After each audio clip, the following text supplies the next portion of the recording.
Hey guys, Brian with Cajun Cardboard coming at you from the great state of Louisiana with another episode of NBA Past and Present. So rude, I'm going to turn my phone off.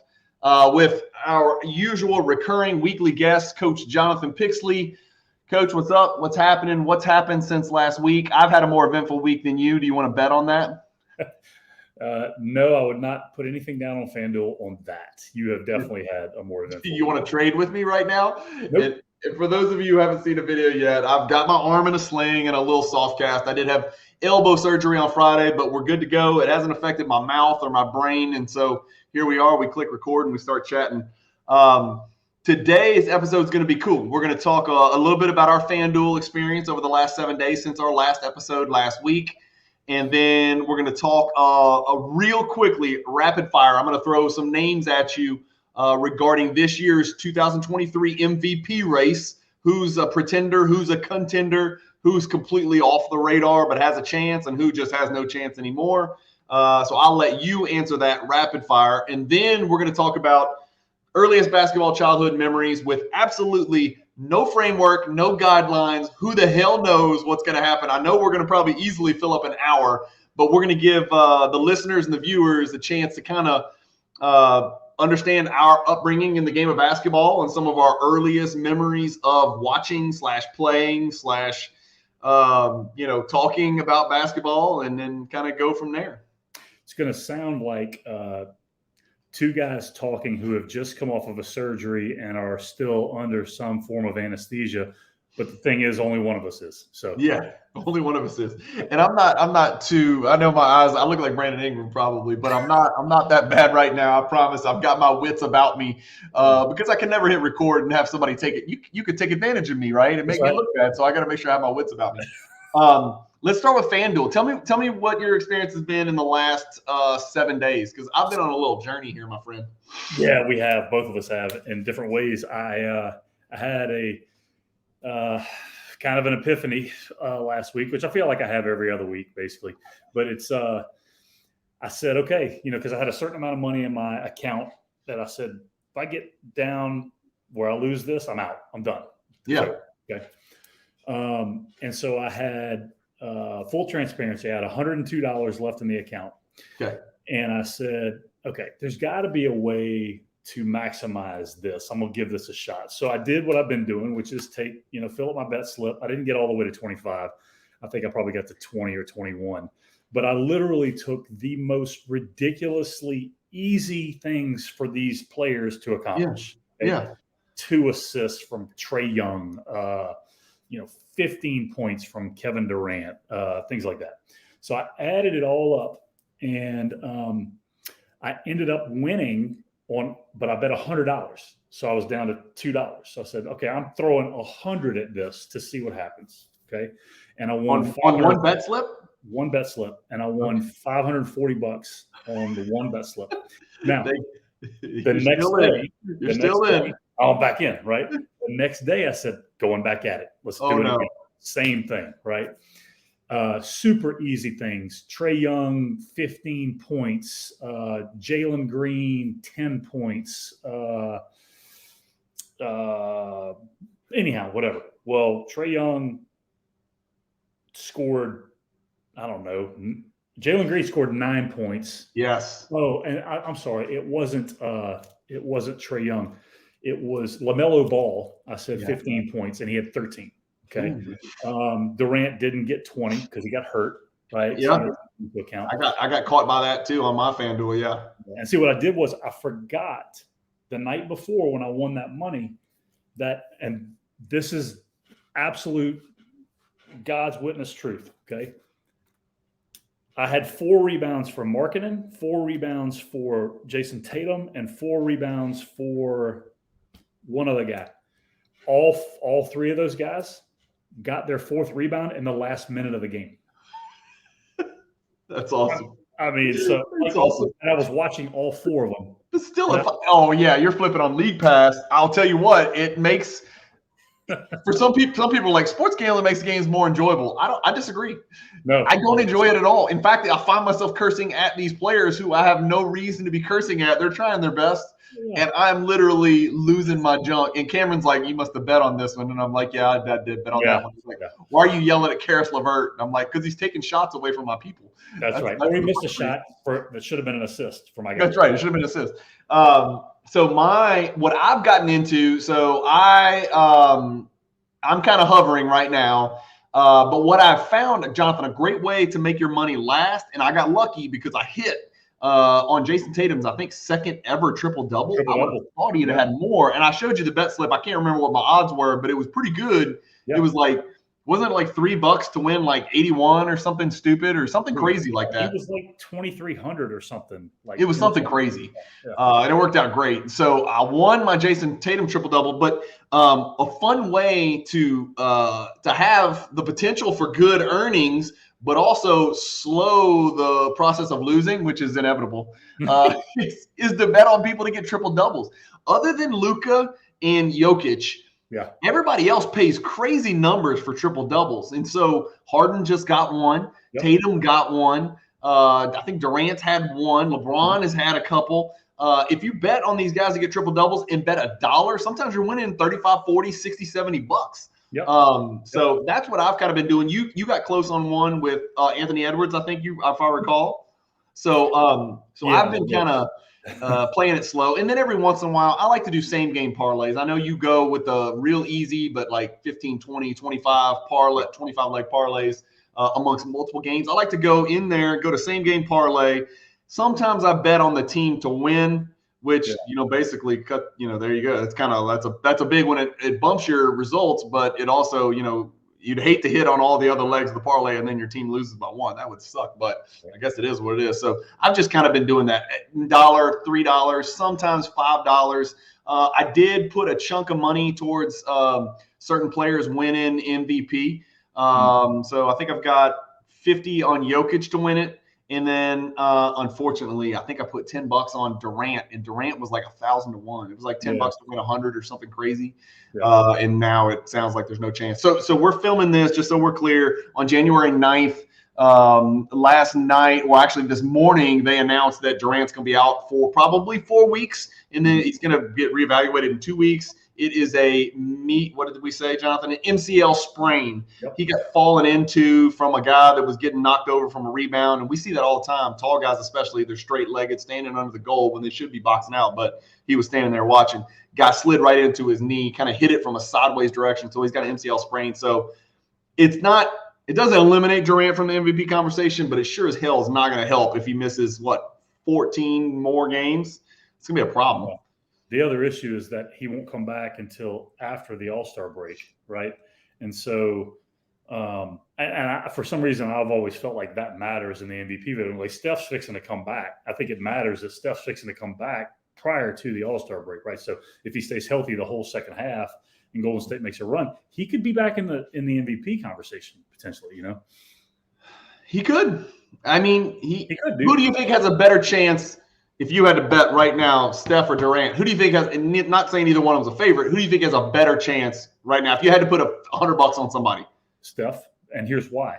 Because of where they are in the standings right now and where they could end up, even though they played okay without him, where they could end up if they go on a run here, it'll look like it's all him, which it is, It'll really look, you're right, Jonathan, the narrative is set up perfect. They're 6.5 back. If they somehow win the West, it's the Steph magic button, right? I mean, it's all Steph. He's going to get all of the credit, unquestionably.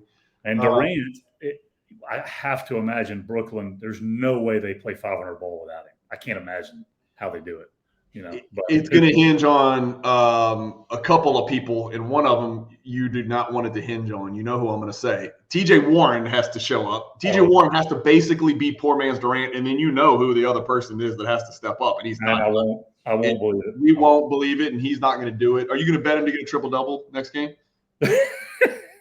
I'll put 100 on it. Yeah, for sure. Maybe you just bet a double-double for rebounds and assists, because that's more likely than 10 points. But all right, that's it for FanDuel. Let's talk about I'm going to throw these names at you, and you just give me 0 to 100. 0 means there is no chance, there is no scenario in the world where this person could possibly win MVP this year in your mind. Okay. 100 means they got the best chance. It doesn't mean they have to win it. It doesn't mean it's a lock. It's just these are guys that you think they are definitely have a great chance. And then I'll let you figure out where to go in between 0 and 100 for guys like Durant and Curry. Obviously, you assign a number to it, somewhere between 0 and 100 from best chance to absolutely no chance. Ready? We're going to go quick. Let's start with AD.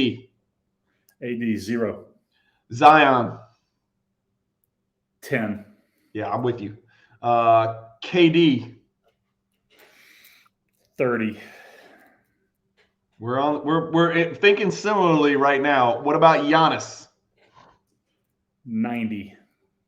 I'm going to see who else you have higher than 90. SGA. 0. 0. Agreed. Spider Mitchell. 40. Really? See, Yeah, I don't think the disparity between Giannis and Spider is that big. I do because I just don't think Cleveland has a chance to win the East. So yeah, okay, that's fair. Yeah, Jokic. 90. Doncic. 95. I'm with you. So you think Giannis and Jokic are right there, right behind Doncic. Now here's the question: Tatum. 85. Really? You think he's falling back behind Jokic and Giannis? And here's why I think he's going to fall back. Okay. Because in the second half, first of all, the only real reason I have Giannis and Jokic behind Doncic is because of they've won it twice already. Okay. That is a huge factor. It's undeniable. And anybody who thinks that is not a huge barrier to entry for winning the MVP is wrong. Even though it's happened consecutively twice, right? 2 and 2. They've won 4 of the last 4. Yeah. I think the other thing is I think Boston has a couple different occasions up to the All-Star break has semi-peaked a little bit, right? On a couple different. I don't think that the Bucks have yet, obviously, without Middleton and Holiday around. Right. I think they're going to go on a run if those guys get healthy, which gives them a chance. And I think that Porter's just back. Jamal Murray's still not completely back. In and out, yeah, on and off, yeah. So I'm basing a lot of that on team success. But the fact remains, Luka has dragged these freaking G League players. I mean, that's to me is where he is.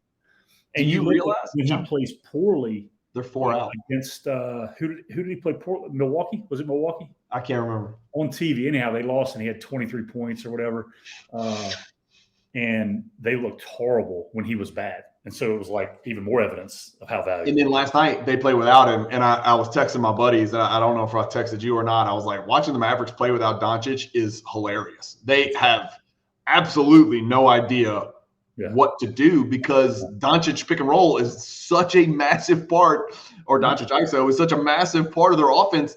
These guys looked absolutely baffled. You would think that they would be, foaming at the mouth like Dylan Brooks when John Morant's out and can't wait to get it and just heave it up there 26 times.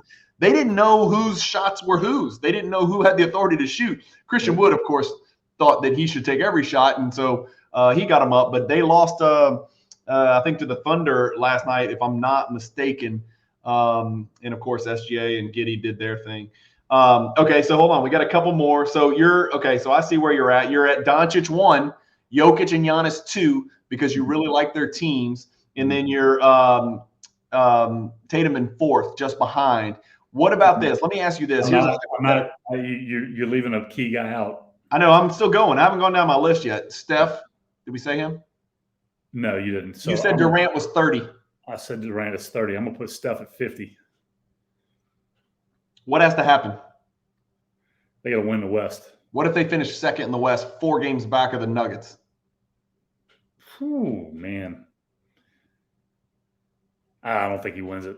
I think they get the Jokic or something. I think they have to win the West. Yeah, they got to win the West. Which means from here on out, they're playing some hellacious basketball because they're 6.5 back. Yeah. So they've got 5 teams in front of them. So you're talking about really leapfrogging some teams and playing some crazy basketball. It's clicking for Clay, though. It's clicking for Clay right now. It is. It is. We'll see how long it keeps up. You and I missed. Wiggins hasn't played. Yeah, he just got back. Back. So you and I missed on our Clay is dead. He's a decrepit old man like us. We grouped him into us. We're like, Clay's like us. He can't lift or anything. He went like 54 like 2 nights later. So we look like idiots. Yeah. Joel Embiid. completely off the radar. Completely off the radar. And he sat last night, and they won anyway.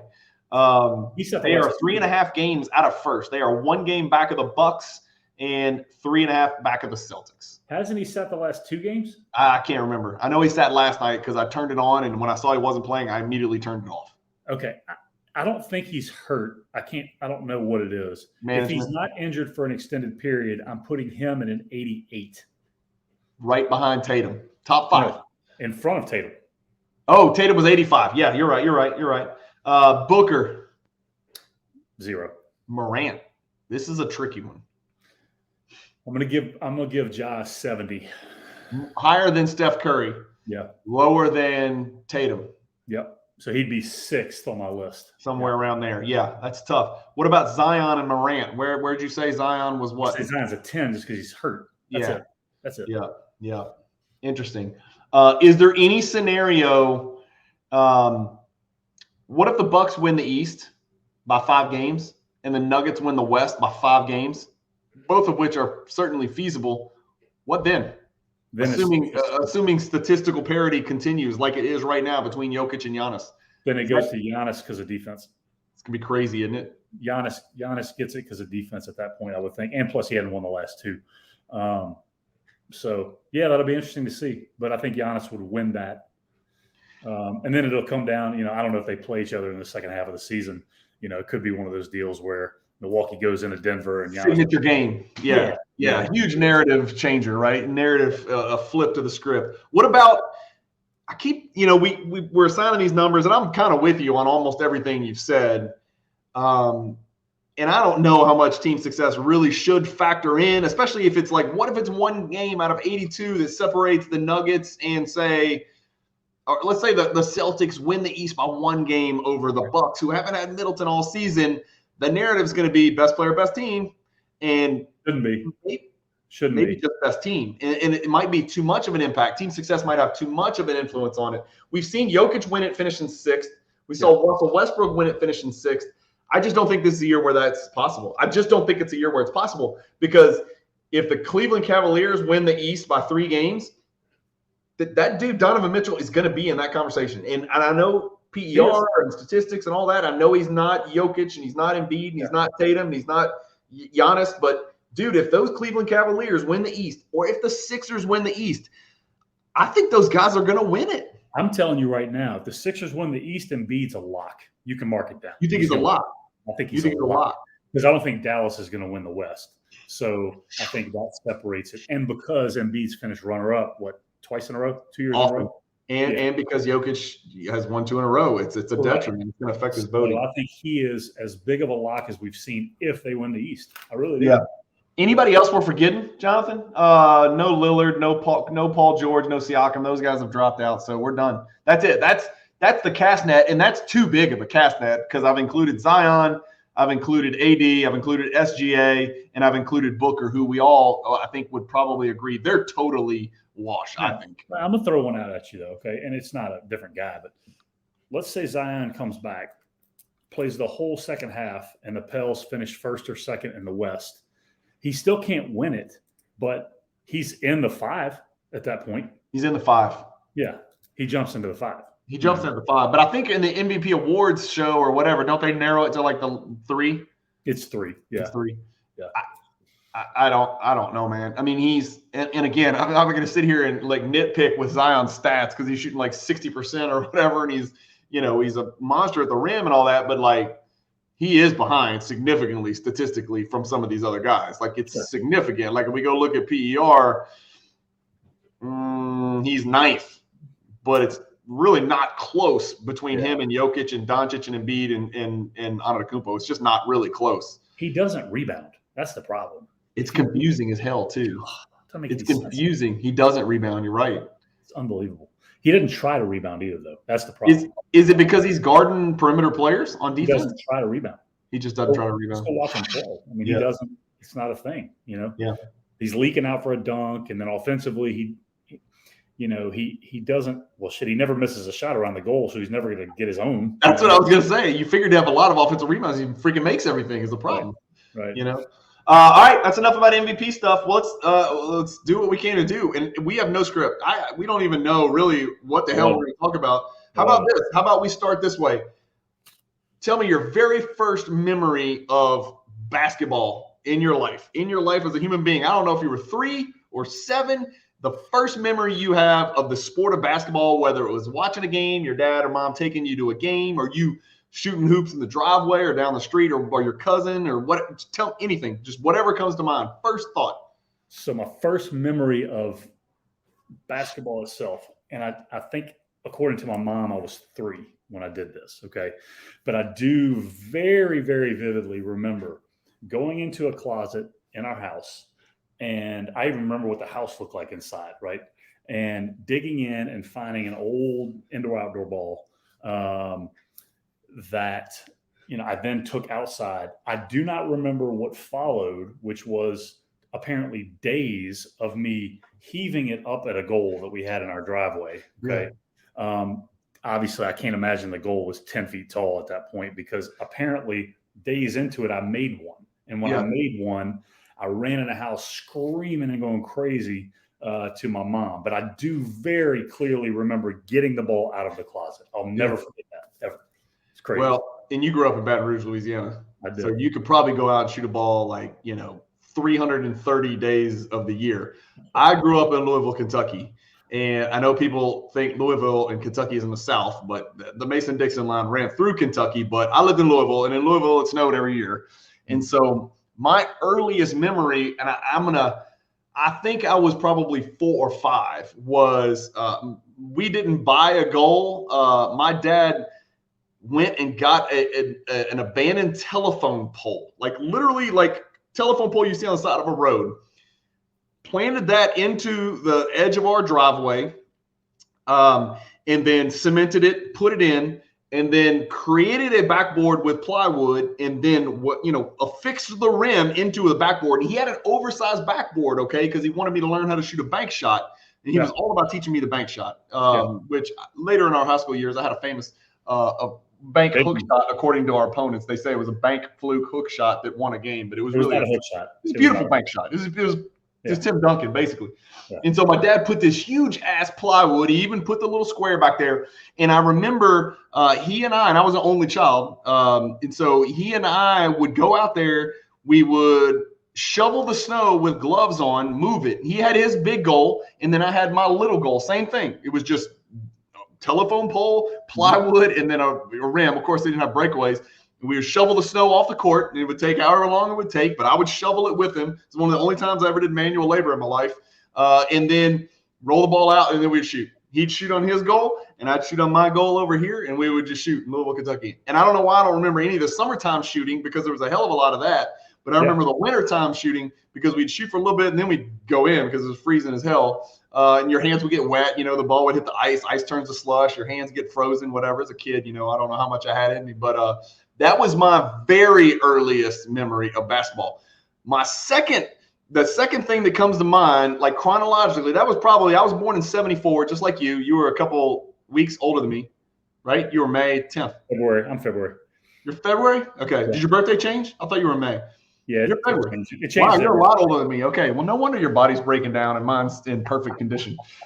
So yeah, I was born in June. So I was a couple months younger than you. But is in 1980, I remember my dad leaving with his buddies from our house, and I was so jealous. He was driving up to Market Square Arena to watch UCLA and Louisville in the championship. So we were huge.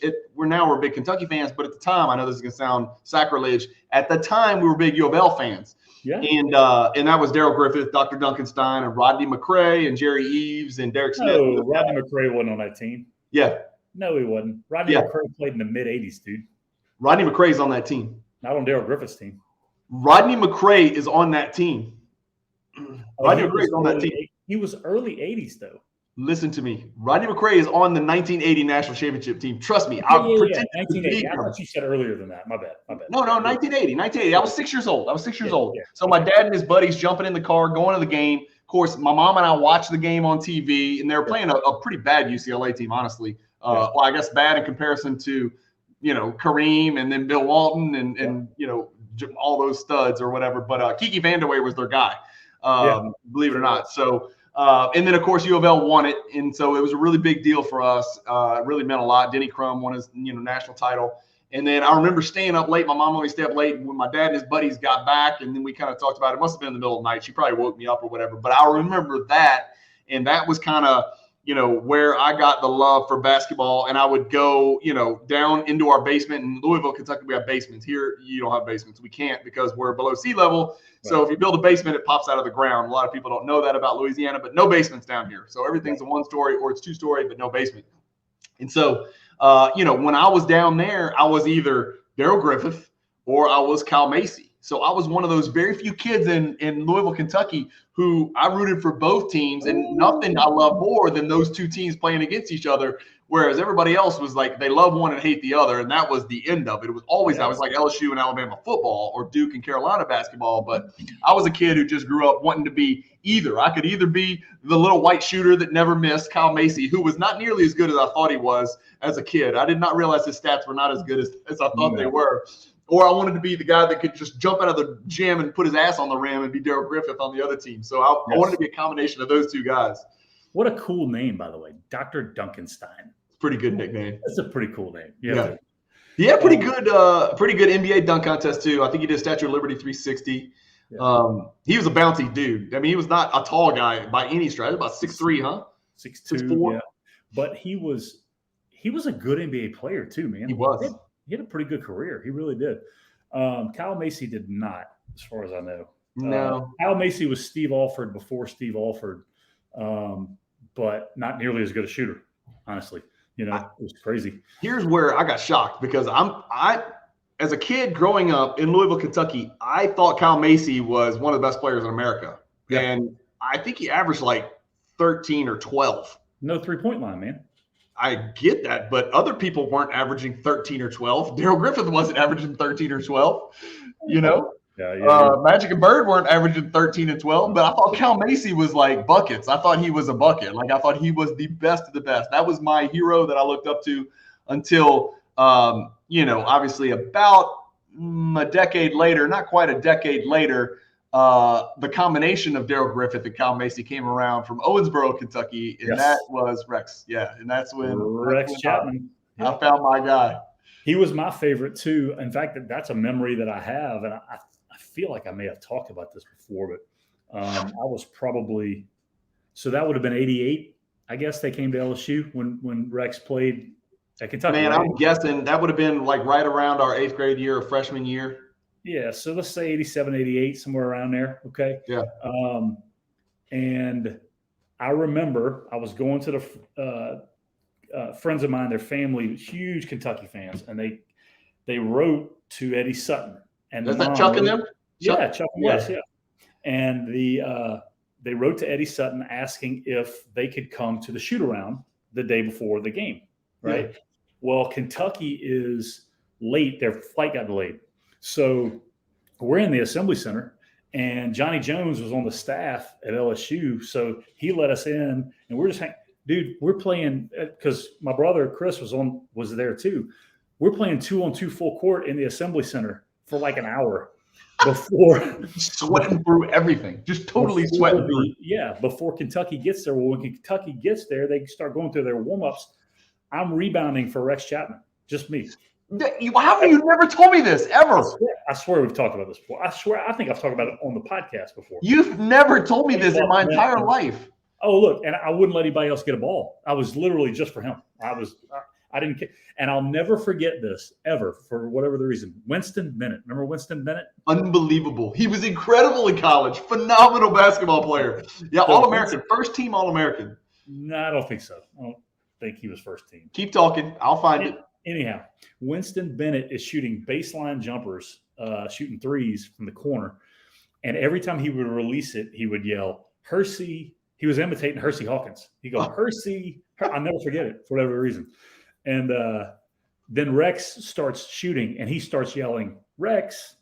He's naming himself as he's shooting it, But it was really, really funny. But, I was rebounding for Rex Chapman. That was a great memory for sure.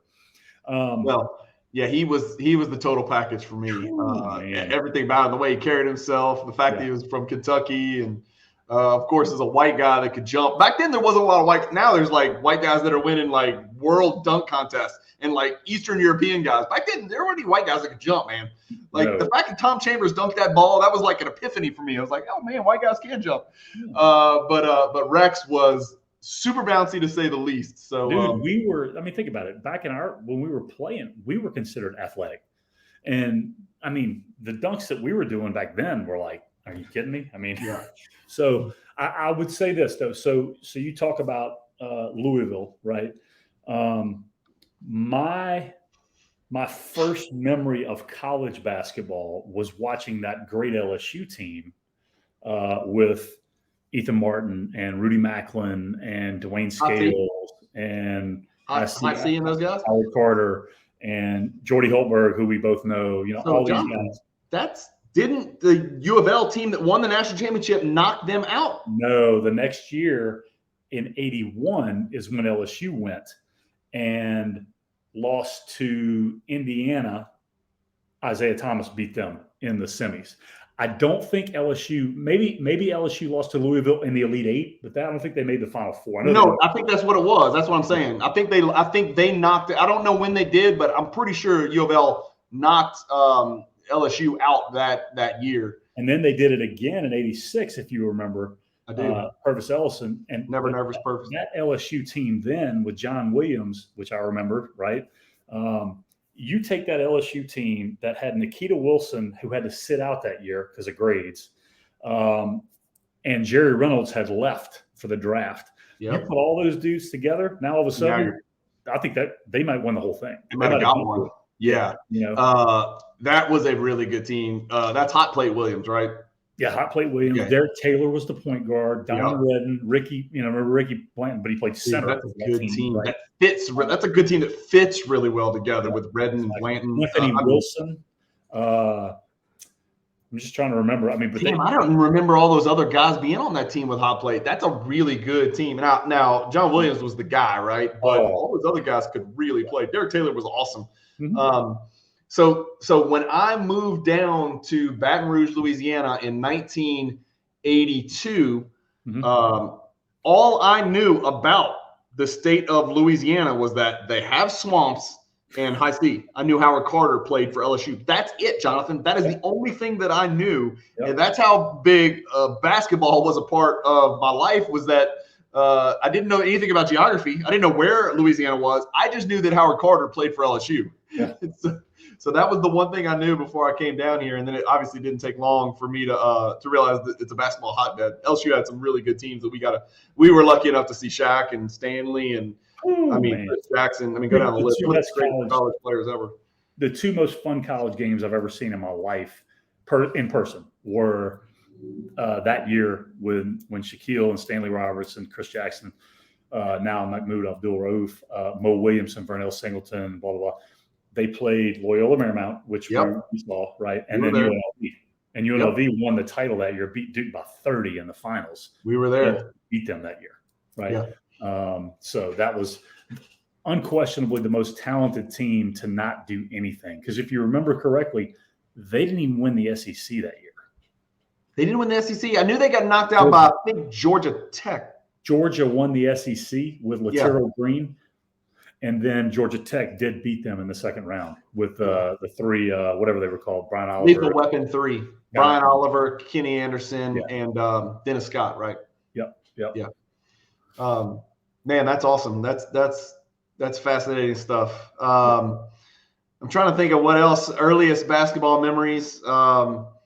I remember having a U of L versus UK board game that I used to play, and I would play. I was an only child, so I would play myself, and I would beat both teams. Yep. And it was like a dice game, you'd roll and you'd flip a card, and it would tell you if it was a made basket or whatever, and you keep scoring. You drew, you had the little people on the board. Yep. That Nerf goal. I swear, to this day, and again, I know there's better shooters in the world, but I think shooting a Nerf ball on a Nerf rim had a lot to do with touch. It had a lot to do with your feel for the game and your hands and your coordination. And I can't tell you as an only child how much Nerf basketball I shot and who I pretended to be. I mean, the list is long. Most, it was all U of L and UK at first. And then, gradually I got more acclimated to the NBA. What's your first memory of the NBA? You were more into the NBA at a younger age. I was, Jonathan, I lived and breathed grassroots, like high school basketball in Kentucky. My dad, every team had a guy. Yeah. And they were all Americans, and they were committed to U of L or UK or Indiana. And so I remember my dad taking me all over these high school gyms, all over the state of Kentucky and Indiana, and watching some of these guys that nobody's gonna remember now, but like Milt Wagner, Winston Bennett when he played at Male High School, and Allen Houston played at Ballard High School. And I'm trying to think of who else that he would have taken me out to see.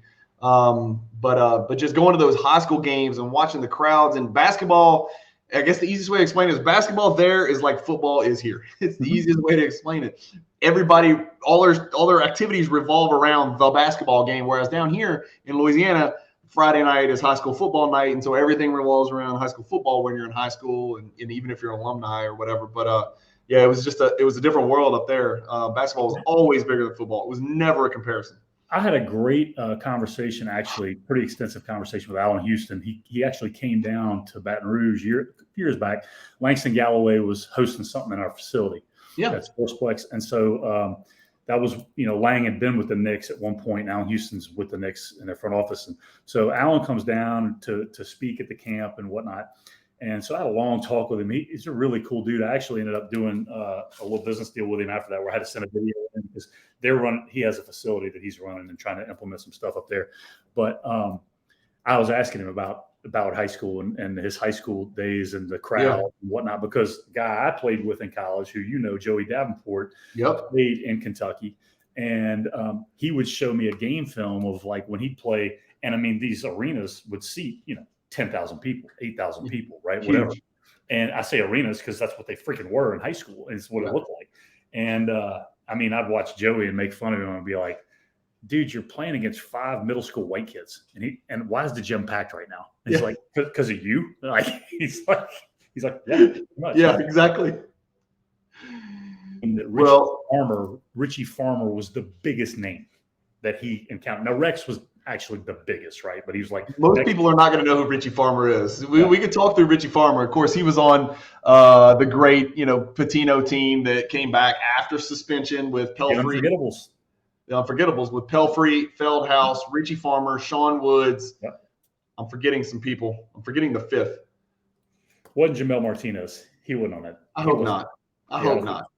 But Richie Farmer was a little guy. He was about 4'4", big gigantic mustache, full beard, facial hair. He looked like Teen Wolf, like a midget Teen Wolf, basically. Body covered in hair, like the hairiest little man-child ever coming out of high school. But I think and I don't know if he still has the record, but he set the all-time high school scoring record in Kentucky for his high school tenure. Now, I think he started playing when he was like in 7th grade, but he racked him up, man. And he was unguardable, and if they'd run doubles at him, he'd just back up and keep shooting it. But Richie Farmer was a legend in Kentucky high school. And he was really good in college, but not to the extent he was in high school, because height started to matter a little bit more. Yeah, he was just a role guy in college. But you mentioned Sean Woods earlier. Funny story, because, so Sean Woods is the head coach at Southern. Yeah, here in you coach his son. So his son comes, because that's when Sean came, his son was a senior. So Deshaun ended up playing for me at Dunham his senior year.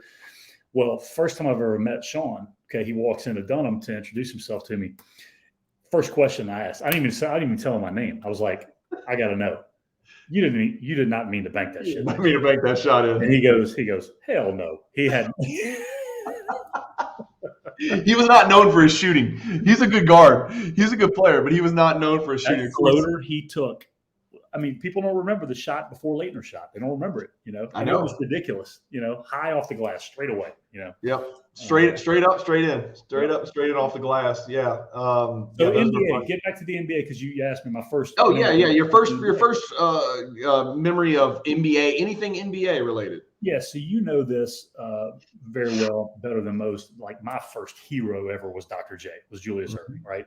Which is ironic, because he would be furthest guy that I could actually pattern my game after, right? A non-shooter who was a ridiculous athlete and who had giant hands. Like, it made no sense. Like, why would I? Yeah. And huge hair. You have tiny hair. Huge hair, great hair. Yeah. But I remember watching back in the day on Sunday afternoon, CBS always had a game, right? Yeah. And Brent Musburger was the announcer, along with Tommy Heinsohn. They would always do the games together, right? Sometimes it was Dick Musburger. No, I said Brent Musburger. Dick Stockton would do the games too, if you remember. Anyhow, so Dr. J's playing against the Celtics on TV. And I remember watching that. And so then I remember, because at that point I lived in a house that we actually had 2 basketball goals in a driveway. One was 10 feet and one was adjustable. So we had the other goal down, like, 7 feet or 8 feet or whatever. I guess I was 12 when this happened, probably. So it had to be lower than that. And I would go outside and I would play like it was the Sixers versus the Celtics, right? Yeah. It was always the Sixers. And every time I was Dr. J, I would get on the short goal and go dunk it, Yeah.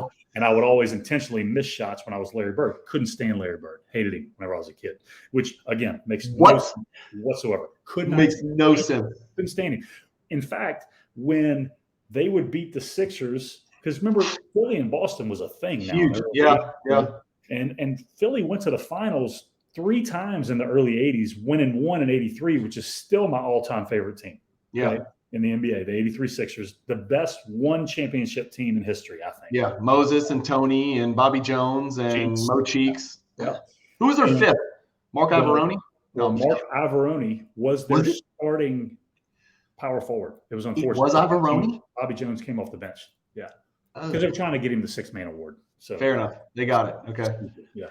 And then, so I would go back and forth. Well, when Boston would win and play the Lakers, I would cheer for the Lakers, which, again, makes no sense. My game, my skin color, like everything that I was you should have been the biggest Bird fan in the world. Ever. Right. I hated how he looked. I hated how McHale looked. I was like, this is awful. But now, after that, once I got a clue and got a little bit older, you had to love watching Larry Bird. Yeah. After a while. But I remember, Doc's Rock the Baby dunk over Michael Cooper, right? Very, very clearly. I remember, Magic Skyhook to beat the Celtics. There's just so much that goes in the mid 80s. Like, that was my time. Man, it was incredible, man. It wasn't the parody that we have. You know what? It's remembered incredibly fondly. And it was a decade that was pretty much dominated. The beginning of the decade was dominated by 2 teams with 1 title in there to the Sixers. And then the end of the decade, of course, the Pistons snuck in there and turned basketball ugly and disgusting. We'll talk about that in another video. But it's funny how, people recently were complaining because teams were too dominant. They didn't like the Warriors. They were too good. And then before that, they didn't like the Heat. They didn't like LeBron forming a super team with the Heat and whatever. But these were super teams that were created organically. Yep. Like the Lakers were a effing super team, dude, no matter how you slice it. Worthy, Kareem, and Magic. You got to be kidding me. And then you got Cooper and Byron Scott and then some really good role players off the bench. And then the same thing with the Celtics, 3 Hall of Famers in 1 front court. That's ridiculous. Well, 4. Dennis Johnson. Yep. Yeah, Dennis Johnson's a Hall of Famer. Yep. And then, it's funny because we look back at that decade and we're like, the 80s were the greatest, but it was really 2 teams beating the shit out of everybody. Now, what you mentioned earlier is the Celtics had to always go through the Sixers, and they always had that thing in the East. The Lakers didn't really have that consistent rival, so they'd run through, and they were built for the regular season too. So they'd run through everybody and then run through the playoffs, and here come the Celtics. Yep. And then just a lot of people don't remember. They think of the Celtics as slow, half court, good shooters, unathletic. And unathletic may be partially true because they were actually very unathletic as a 5, some as a starting 5. Right. Those dudes played with a little bit of pace, and the ball popped. The ball never stopped moving. It was still beautiful basketball, not like to the Lakers level, but it was beautiful basketball because Bird was just like Magic in that he was a puppet master, and he had everything on a string, whether it was ball handling or dictating points and possessions. So 2 great teams to watch in the 80s. I definitely remember that rivalry. And I will also admit I was a Lakers guy because, as you know, you've known me since 1984 or 85. Yeah. I care much more about how I look playing than how I actually play. So flashy, the style that Magic brought, just the way he played, no look passes, tip passes, dunking the ball, all of that stuff meant way more to me than actual results. Yeah. It just did. I don't know why. I'm probably still that way to some extent, which is why, I might move Ja a little bit further up on my MVP rankings than you, because I think there's something to say about that. But it's funny. Yeah, I remember the 80s very, very fondly, but I was still, even back then, and I can't believe I'm saying this because now I can't watch college basketball. And you and I have talked about this. There's no consistency. The best players aren't playing it. That's the problem. It's a different product than it was in the 80s and even the 90s. The best basketball players are not playing college basketball. Right. They're either going to play overseas, or they're playing in another country to begin with, or they are playing on one of these G League Ignites or whatever they're called, or they're playing 1 year and then bouncing, where they go to class for a semester and there's no continuity, there's no consistency. It's like, you can't say you're an LSU fan because you don't know who's going to be on LSU's basketball team the next year. You know what I mean? Correct. And it just sucks. And that's what I love so much about it, was seeing Leitner go for 4 years and seeing, Calvert Chaney go for 4, seeing all these guys stay. And then that was the face of that team. And we don't have that anymore, ever. And if there is a guy that stays there 4 years, it only means one thing. He ain't good enough. He ain't good enough. That's right. That's simple.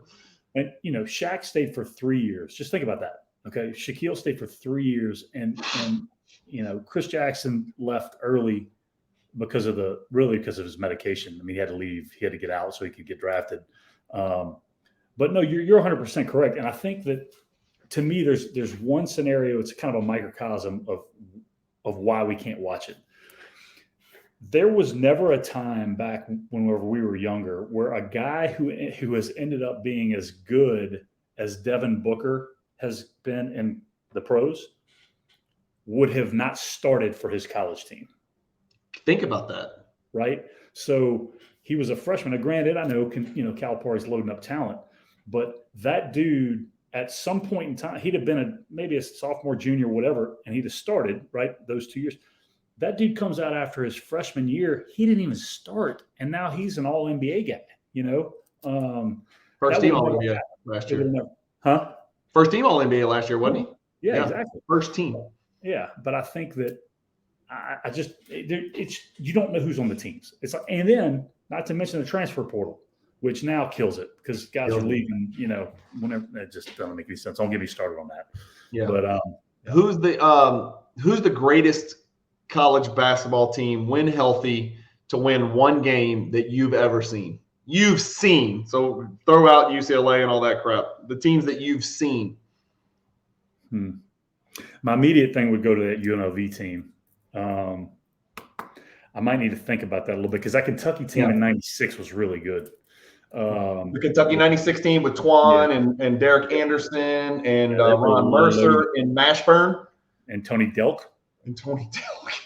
Yeah, Tony Delk was SEC Player of the Year that year, by the way. Yeah, out of Tennessee. But, you say those names, but then you've got to talk about those Duke teams.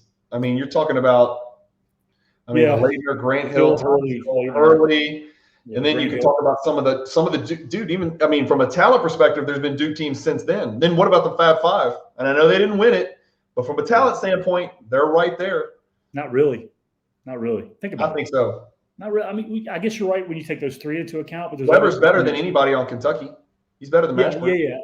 But those other two spots though were weak comparatively speaking. Well, I'm talking about to the other teams we're talking. They didn't have any depth. Well, I will tell you that. Juwan Howard, Jalen Rose, and Chris Webber had really good NBA careers. All three of them. Yeah, you're right. Look, go back to think about the Carolina team where Jordan, hits the shot in the Superdome. It's him, you're right. Sam Perkins, Worthy, Jordan.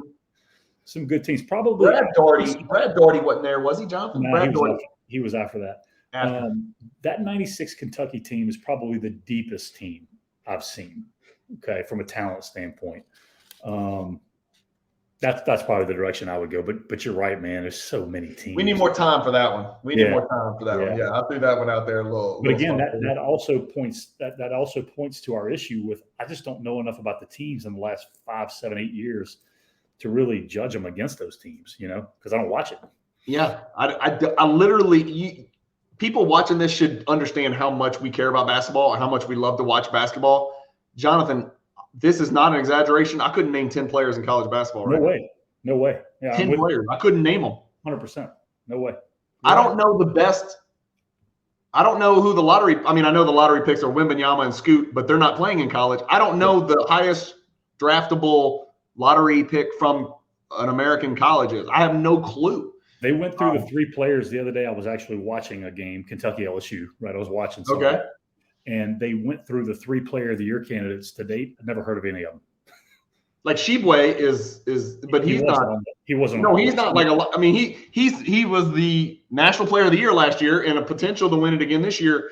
And he's not. I don't think he's going to be a great NBA player by any stretch. No, I agree. It's crazy, man. To think about that, the national player of the year. I mean, wasn't Luka Garza a national player of the year? And now he's begging to get on the court. Do you know who that is? Nope. He played for Iowa. This giant guy. He looks like Wally Zerbiak. He's like 7'1". Nope. He played for Iowa. He was really good. He got drafted, went to the Pistons, couldn't get on the floor, and I think he's on maybe the Timberwolves now, but he can't get on the floor. Yeah, I don't know. Luka Garza. Yeah, don't even know. National player of the year. I know who Anthony Edwards is, right? And he was one year. I know who Anthony Edwards is. Yeah, 1 year guy. I mean, that's 1 year at Georgia, and it wasn't all that great. And Georgia was terrible. Georgia was terrible. Yeah. And that's why I can't do it, man. I need more consistency. I need to know who's on the damn team. It's like a fantasy draft every year with the transfer portal. It's like a brand new redraft, fantasy draft. Go pick whoever you want. Go get whatever transfers you can and whatever one and dones you can get and throw it against the wall and see what happens. I can't stand it. I'm going to ask you this, okay? What's your greatest? I know where I was. My reaction was this NBA memory ever. NBA memory. I mean, this is a kind of a trick question for me because it's going to be the Giannis. It's going to be the Giannis block and then the Giannis dunk. Okay. In the finals. I mean, that's going to be mine because A, it was recent. B, I'm a humongous Bucks fan. Mm-hmm. But like before that, going back to even when I was a kid. Probably Doc's dunk, man. Probably Doc's dunk. It's not going to be a game-winning shot or a buzzer beater or anything. It's probably going to be Doc's dunk.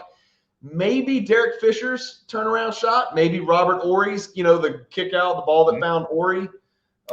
Those two come to mind because I was really always rooting against the Spurs. I did like the Kings, though, so I hated to see it happen to them over and over. Probably those. Nothing really. Ray Allen's shot is a big one. LeBron's block obviously is massive. Yep. What's yours? Jordan's shot in Utah.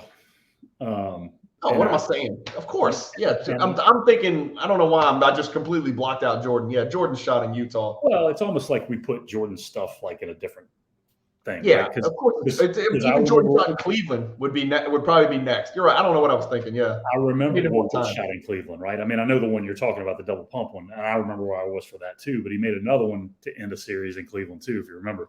But yeah, the one in Utah, just watching the whole thing develop where he strips the mailman on the other end and brings it down. And I remember, and Costas hit it perfect, right? Saying, if that's the last shot you ever see Michael Jordan taking the NBA, what a memory. And I remember right as it went in the goal, I was like, that's it. Like, we'll never get to see it again. And I really kind of wish he wouldn't have come back and play for Washington, but I mean, it still was kind of. Did you believe it did you believe that was going to be his last year? I was still in denial, complete denial. I was in complete denial. I was like, well, we heard this last year. They're going to fix it. And then Phil will sign a 1-year extension and we'll try it again. I was in total denial until it was real. Yeah, I believed it because I knew Rodman wouldn't be there. I just knew it. They weren't going to deal with him anymore. And then I knew Pippen was going to go get some money somewhere. Chase the money, yeah. He left a lot of money on the table. Did he? Up to that point. So, yeah, that to me was the one that I remember exactly where I was. I didn't get up and make any noise and cheer. I just remember, damn, that's it. That's it. Yeah. So. All right. Well, we'll have to come up with another topic for next week where I've got a little time to prepare. I was out of commission, so we went with something spontaneous this week. We were going to talk about greatest NBA stories, and then maybe do 5 each, 3 legendary each. folklore stories. Folklore type, Paul Bunyan, like you're not going to believe this story, listen to this type stuff. And you may, viewers, listeners, you might have heard these stories before, but that's what we're going to roll with next week. We'll have to decide if we're going to do 3 or 5 or what, but it could take some time because we have a tendency to ramble after we tell the story and talk about what we think about it and what we thought about it. So, but that's it. That's it for this week of NBA past and present. Guys, hit the like button if you like the videos. There's the pinkies. That means it's time to go. ML Carr is showing his pinkies.